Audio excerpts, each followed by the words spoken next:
Who was it that said, if you think you understand quantum physics, you don't understand quantum physics? Consciousness, intelligence, Free will, determinism, black holes, protecting the planet from asteroids, Heisenberg uncertainty principle, atoms, ion traps, nuclear magnetic resonance, superconductors, photons, artificial intelligence, machine learning, past and future, classical physics, time travel. I mean, the whole thing. I can tell it's going to get very hot as I start speaking, so tell me if I start to look really shiny. Quantum physics puts everything into question. it defies every intuition you have about the natural world. Quantum is a very strange regime of physics. Things can exist in this state of superposition where they could be like ghosting on each other, where they could be this and that at the same time.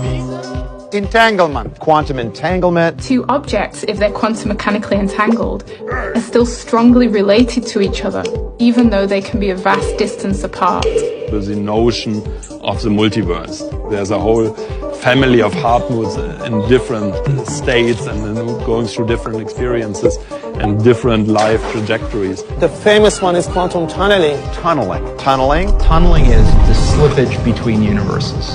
For a long time, people thought those effects only existed in the microscopic domain. Like atoms, electrons, photons. But really, it's the theory of our universe. So if you want to build a quantum computer, you want to incorporate those new phenomenon into information processing. Maybe quantum computation is one of those instruments that's going to allow us to see quantum effects at the human scale. Google and NASA have teamed up to share one of the world's first commercial quantum computers. This machine, made by Canada's D-Wave, will be installed in a NASA research center in California.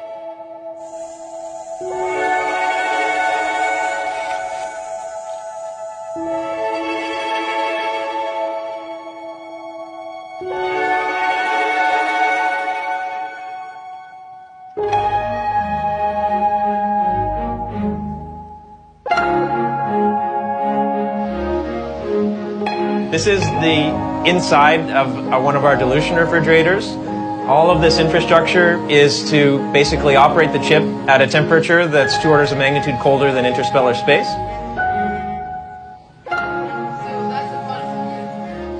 The processor is a quantum computer.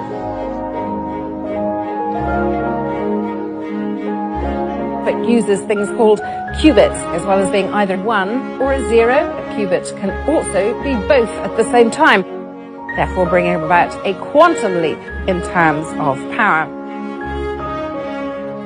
Harnessing principles of reality that are, up until very recently, completely not observable by us is just fascinating in ways that I can't completely articulate. The overwhelmingly obvious killer app for quantum computation is optimization. Optimization problems are extremely difficult problems. Actually, all Google server centers together will not be capable of coming up with the best solution to these optimization problems as they get larger.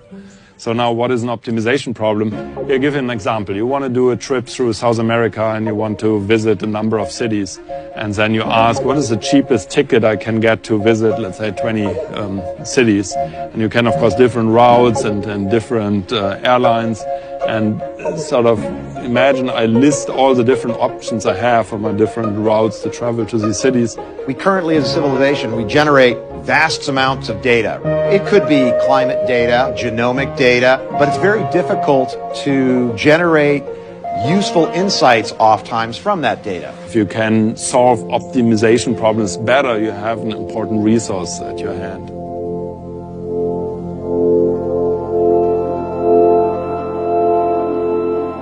I think at least it teaches us that we shouldn't be naive about the world, that we shouldn't think about the world as a simple machine. It forces us to consider, more sophisticated notions of how the reality around us is actually shaped. I can't ask it how long I'll live or the meaning of life. Really, we don't know what the best questions are to ask that computer. That's exactly what we're trying to understand now. To me, the most important question is, are we alone? And I have a feeling that quantum computers, as they mature, are going to help us answer that question. This is, of course, a more long-term research endeavor, and there are still tremendous obstacles and big questions. Some of those will be addressed in D-Wave, some will be addressed at NASA, and some at Google. I wasn't sure I would be able to experiment with a quantum computational device in my lifetime, and now I'm confident that I will be able to. How amazing it is that we, with our monkey heritage and monkey brains and monkey fingers, have somehow lucked into a brain that allows us to ask legitimate questions about the nature of physical reality. That's so cool. It's that human risk to go forth into that unknown frontier. Whether it's space exploration or quantum exploration, we do it because we must. We do it because that's what it means to be human.